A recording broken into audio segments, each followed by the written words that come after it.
The news of alien contact didn't come as a grand announcement over TV or social media. Instead, it began quietly in a small diner on the outskirts of Carson City, Nevada, where local truck drivers and weary travelers stopped to grab a bite. It was the kind of place that boasted about having the best pancakes in the galaxy, an ironic claim that would soon take on a whole new meaning. On a crisp, clear night, a group of unusual patrons entered. They were tall, slender, and moved with an eerie grace. Their skin shimmered with a silvery hue that could easily be mistaken for some kind of body art under the diner's flickering lights. The waitress, Marge, who had been serving at Joe's diner for the better part of 30 years, didn't bat an eye. To her, a customer was a customer, no matter how strange they looked. "Evening, folks. What can I get for you?" Marge asked with a practiced smile. "We require nourishment suitable for human consumption. We will consume what is most popular," one of the aliens replied, her voice a melodious tone that seemed to resonate a bit longer than normal. "All right, pancakes it is," Marge chuckled, jotting down the order. As she walked away, she couldn't help but mutter under her breath, "Best in the galaxy, huh? We'll see about that." After serving the group, Marge's curiosity got the better of her. "So what brings y'all to this neck of the woods?" "Not exactly tourist season." "We are here for a purpose. We wish to engage in a mutually beneficial arrangement with your species." The same alien responded, her deep blue eyes locking onto Marge's with an intensity that felt almost palpable. "Mutually beneficial? How so?" Marge asked, intrigued despite herself. "We require carriers for our offspring. Your males are biologically compatible. We offer compensation." Marge paused, the words taking a moment to register. "You mean you want our men to carry your babies? And you're gonna pay 'em?" "Precisely. It is the best financial expenditure we could make in your galaxy," the alien clarified. The proposal word spread fast. Within days, the story of the alien visitors and their unusual proposal was the talk of the town, and soon the entire world. News outlets picked up the story, skeptics and believers debated fiercely online, and scientists clamored to understand the biological feasibility of such a claim. Meanwhile, representatives from the alien race, who identified themselves as the Zorians, set up a temporary base of operations in Carson City. They were quick to explain their situation. Their planet, Zalora, was facing a severe demographic crisis. A declining birth rate and a lack of viable carriers for their offspring had pushed them to seek help from other worlds. The Zalorians were methodical and transparent in their approach. They organized a series of informational sessions, inviting biologists, ethicists, and potential volunteers to discuss the specifics of the arrangement. The compensation they offered was staggering, enough to sway even the most skeptical among the human population. The first volunteers, John Carter, a struggling writer and part-time bartender, was among the first to sign up. With debts piling up and his career going nowhere, the idea of becoming a carrier for an alien species seemed like a bizarre yet lucrative way out of his financial woes. At the informational meeting, a Zalorian doctor explained the process. It was relatively simple and medically safe, utilizing advanced Zalorian technology to ensure compatibility and minimize risk. The entire gestation period would be significantly shorter than a human pregnancy, lasting only 3 months, and would conclude with a medical procedure to safely remove the offspring.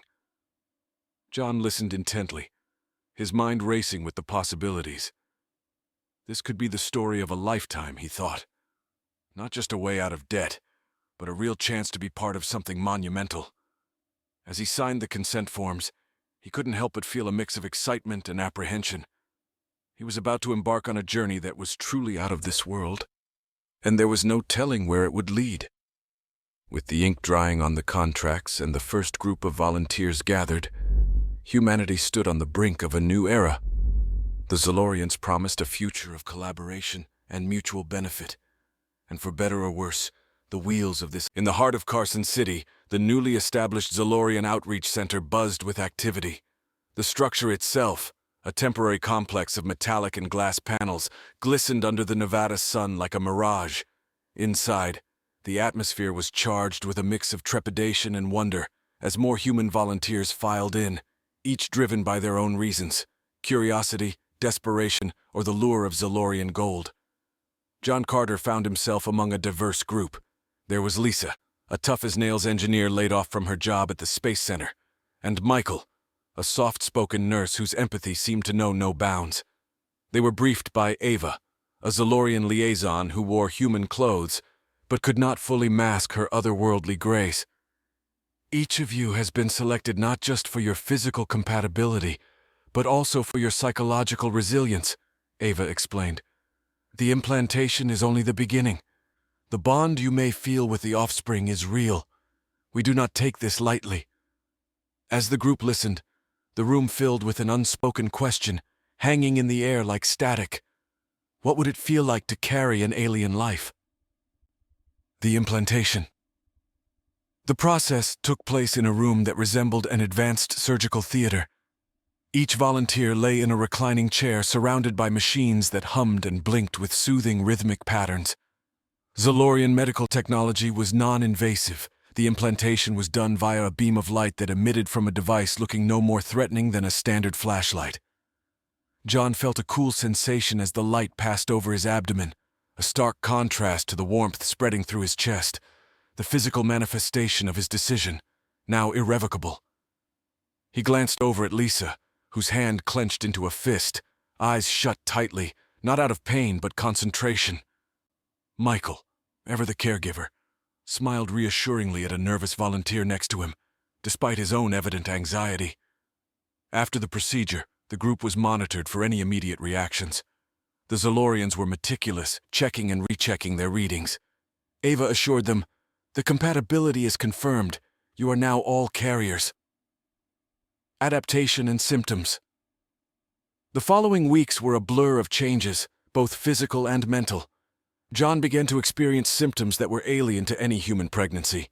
His senses sharpened, and his appetite shifted towards foods he previously disliked. Meanwhile, Lisa complained of vivid dreams, landscapes of other worlds painted in her sleep, while Michael noted an enhanced emotional sensitivity, feeling not just his own moods, but seemingly those of the life growing inside him. The Zorians had prepared them for this, explaining that the Zorian offspring shared a cognitive link with their carriers. "It is how our young learn about their world even before birth," Ava had explained. This link, however, meant that the volunteers not only carried a new life physically, but experienced a taste of Zorian consciousness. The public eye. Outside the outreach center, the world watched and debated. The story of the human carriers was sensationalized by the media. Some hailed it as the dawn of a new era in human evolution, while others prophesied doom and the loss of human purity. Protest groups formed outside the compound, their signs painted with words of resistance against what they viewed as unnatural and invasive. John and the others were shielded from the worst of the public frenzy, but snippets of the debate reached them. In Carson City, the mood shifted as the weeks progressed. The outreach center, once merely a curiosity, now stood as a beacon of radical change, drawing eyes from across the globe. Inside, the carriers found their daily routines disrupted by the ever-growing media circus outside. Drones buzzed over the compound walls, capturing footage of their every move, while online, theorists speculated wildly about the implications of the Zorian partnership. John, Lisa, and Michael, along with the other volunteers, attended daily sessions with Zorian psychologists designed to help them cope with their unique condition and the external pressures. During one such session, an incident outside escalated unexpectedly. Protesters breached the perimeter, their chants of dissent clashing with the serene environment inside. Security swiftly contained the situation, but the breach was a stark reminder of the growing unrest. The symposium. To address the public's concerns and curiosities, the Zorians organized a symposium, inviting leading scientists, politicians, and ethicists to discuss the broader implications of their presence and the ongoing project. The event was broadcast globally, with John and a few other volunteers participating to share their first-hand experiences. During the symposium, a renowned geneticist posed a crucial question.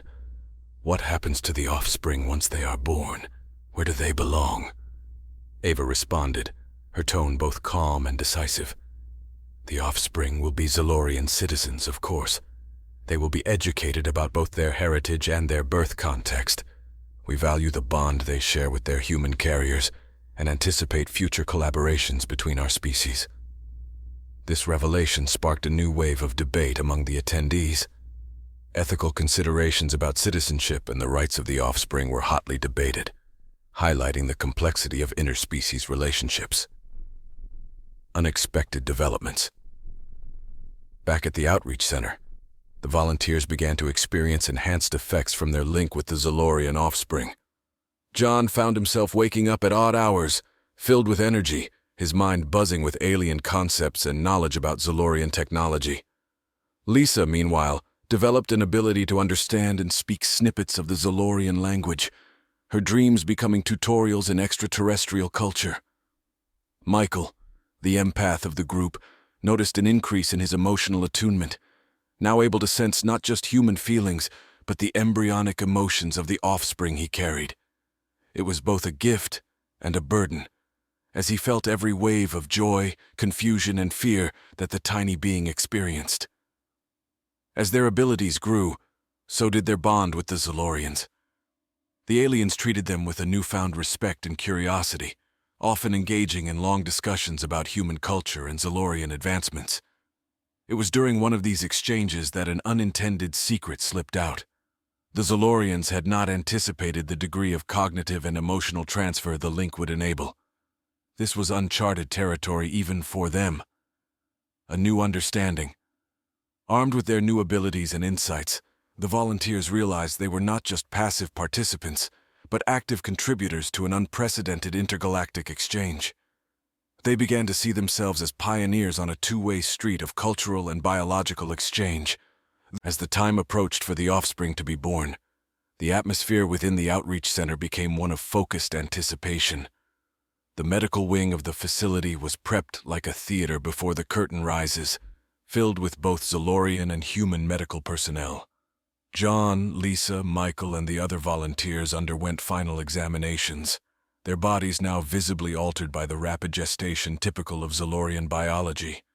Each birth was to be conducted through an advanced, painless procedure that ensured the safety of both the carrier and the offspring. The Zolorians, true to their promise, had engineered the process to be as minimally invasive as possible, employing technologies that seemed to blend biology with photonics. The first arrival. John was among the first to undergo the procedure. The medical room was bathed in a gentle, pulsating light, the soft hum of machinery syncing with his elevated heartbeat. As the Zolorian doctors initiated the process, he felt a profound connection, a final shared moment with the being he had nurtured for months. When the offspring, a small, luminescent creature cradled in a transparent, nutrient-filled orb, was safely extracted, John felt a mix of relief and melancholy. The child was immediately placed in a specialized incubator, but not before locking gazes with him, its tiny face alight with a curious and intelligent awareness. The public reaction. The world reacted with awe and apprehension as images of the first human-born Zolorian offspring were broadcast. The sight of the small, glowing being stirred a complex array of emotions across the globe. Advocacy groups argued fervently over the rights of these new citizens of the galaxy, while xenophobes rallied against what they saw as an erosion of human purity. In the following days, as more offspring were born, the public narrative began to shift subtly. Videos of the gentle, carefully managed births and the undeniable bond between the carriers and their Zolorian children softened some of the earlier harsh criticism. The Outreach Center facilitated visits for journalists and influencers, allowing them to witness firsthand the care and mutual respect that characterized the project. Adjustments and integration. After the births, the volunteers faced a period of recovery and adjustment. The Zolorians, understanding the psychological impact of the separation, arranged for the carriers to visit their offspring regularly. These visits were emotional for both the humans and the Zolorians, revealing a shared capacity for affection that transcended species boundaries. Meanwhile, Lisa discovered her linguistic skills were in high demand. She was invited to assist in the development of an educational program for the offspring, one that incorporated both human and Zorian cultures. Her dreams, once cryptic messages, now became valuable insights into Zorian society, which she shared eagerly. Michael, with his heightened empathic abilities, worked alongside Zorian counselors to help other volunteers cope with their post-birth emotions. He became a bridge of understanding, his unique sensitivity allowing him to mediate between human and alien perspectives. A broader horizon. As the initial wave of controversy waned, the scientific community began to publish their findings on the human-Zorian biological link. The data revealed that the cognitive and emotional exchanges were indeed bilateral. The offspring had inherited certain human traits, just as the carriers had absorbed aspects of Zorian cognition. This discovery led to a deeper dialogue between Earth and Zalora, with proposals for a more permanent exchange program taking shape. The Zorians offered insights into their advanced technologies in return for human creativity and adaptability, suggesting a joint venture in space exploration. Amidst these developments, John, Lisa, and Michael found themselves at the forefront of a new chapter in interstellar cooperation. Their experiences had not only reshaped them. With the establishment of a collaborative framework between Earth and Zalora, the Outreach Center transitioned from a temporary installation to a permanent facility for interspecies cooperation and learning. The center expanded, incorporating both human and Zorian architectural styles, a symbol of their blended heritage and mutual respect. Here, the offspring, who were growing rapidly by Zorian standards, attended a unique school designed to nurture both sides of their heritage. Educational endeavors. Lisa took charge of the educational programs, her previous role as an engineer giving her a unique perspective on how to integrate technology into learning. The classrooms were equipped with holographic projectors that displayed interactive lessons about Earth's cultures and environments alongside those of Zalori. The children, human in appearance but with subtle Zorian traits, thrived in this environment, their minds absorbing and merging the vast knowledge of both species. Michael, meanwhile, established a wellness center within the facility, focusing on emotional health and integration. His empathic abilities proved essential in identifying the emotional needs of both the human volunteers and the Zorian offspring. The center became a place of peace and reflection, where any member of the community could seek understanding and support. Technological exchange. John found his niche in the technological exchange program. His writings, initially personal reflections on his experiences, were now used as resources in negotiations and discussions about technology sharing. The Zorians were particularly interested in human creativity and the concept of serendipity in scientific discovery, areas where their own methodologies were sometimes lacking. The first major project was the development of a joint space vessel, designed to explore beyond the known limits of Zorian charts. Human spontaneity combined with Zorian precision made for a dynamic design process. The vessel, named the Harmony, was a testament to the potential of combined efforts, equipped with engines capable of faster-than-light travel and systems designed for deep space survival. Cultural integration. As the offspring grew, so did their roles within the community. They were natural mediators between their parents' worlds, often understanding instinctively the nuances that eluded older generations. Cultural festivals became common, celebrating both earthly traditions and Zorian rituals. These events were broadcast globally, showcasing the successful integration and peaceful coexistence of two vastly different cultures. One particularly poignant event was the Festival of Lights, a celebration blending the Zorian solstice ceremony with the human festival of Diwali. The entire compound was adorned with lights and colors, with performances that included traditional dances from both worlds, and a spectacular display of bioluminescent Zorian flora. The broader impact. The success of the Outreach Center sparked interest in other human nations and different alien civilizations.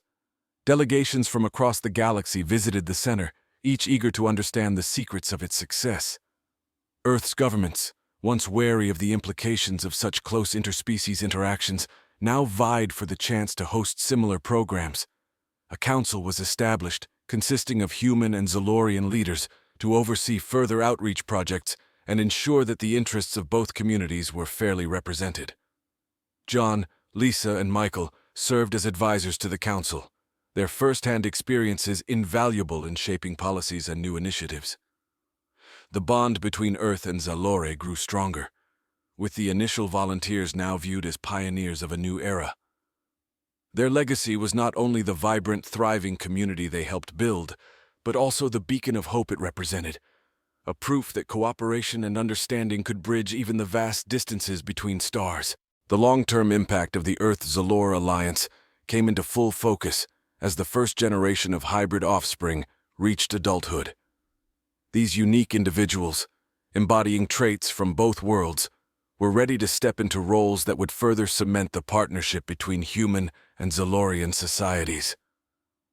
The Outreach Center, now a bustling hub of activity and innovation, prepared to send its first graduates into the broader galaxy. Pioneers of the cosmos. Among the graduates was Eva, a young woman of both Earth and Zalore descent. With her keen understanding of human emotions and Zalorian logic, she became a leading candidate for ambassadorial duties on other planets. Her first assignment was to facilitate a new treaty with a neighboring star system, using her innate ability to bridge cultural and emotional divides. Eva's brother Leo chose a different path. Fascinated by the Harmony's voyages, he trained to become a captain of the next-generation spacecraft, the Unity. His mission was to explore uncharted territories, carrying a mixed crew of humans and Zalorians, along with other alien volunteers eager to join the expanding network of cooperation. Sustainable futures. Back on Earth and Zalora, the success of the Outreach Center's programs prompted the establishment of similar facilities on other continents and planets. Each center was tailored to the needs and conditions of its location, promoting a localized approach to interspecies relations while upholding the core principles of mutual respect and collaboration established by the original center. Sustainability became a key focus of these programs. Zalorian technologies helped tackle Earth's climate challenges, while human ingenuity contributed to solving resource scarcity on Zalora. These initiatives not only addressed immediate planetary concerns, but also set a precedent for how advanced civilizations could aid less developed ones without exploitation. Cultural harmony. Cultural exchanges flourished, with artists, scholars, and scientists from both species collaborating on projects that showcased their diverse heritage. The annual Intergalactic Cultural Festival, hosted alternately on Earth and Zalore, featured exhibitions, performances, and symposiums that attracted audiences from across the galaxy. A particularly notable project was the Archive of Voices, a collection of stories, music, and histories from both worlds. Housed within the Outreach Center, the archive was accessible to all, serving as a living testament to the enduring partnership between humans and Zalorians. It was a favorite destination for school children, who could listen to tales of the early days of contact and cooperation, narrated by figures like John, Lisa, and Michael. Legacy and continuity. As the founders of the Outreach Center aged, they took on the role of elders, sharing their wisdom and experiences with younger generations. John, Lisa, and Michael, now revered as visionaries, continued to advocate for the principles that had made their work successful. Their stories, filled with challenges, triumphs, and the occasional failure, became lessons for those navigating the complexities of a multi-species galaxy. Their most lasting contribution, however, was the model they established for peaceful coexistence and mutual benefit. It served as a blueprint for countless other interactions across the stars, proving that empathy, respect, and curiosity could overcome the greatest of differences. As the sun set over the Outreach Center one crisp evening, the lights from the Festival of Lights twinkled like stars against the desert sky. Children of both human and Zalorian descent played among the displays, their laughter a melody that transcended language. Above them, the Unity passed briefly against the moon, a silent sentinel on its voyage to the stars. This moment, peaceful and hopeful, was a testament to the enduring legacy of an audacious experiment that had reshaped the galaxy.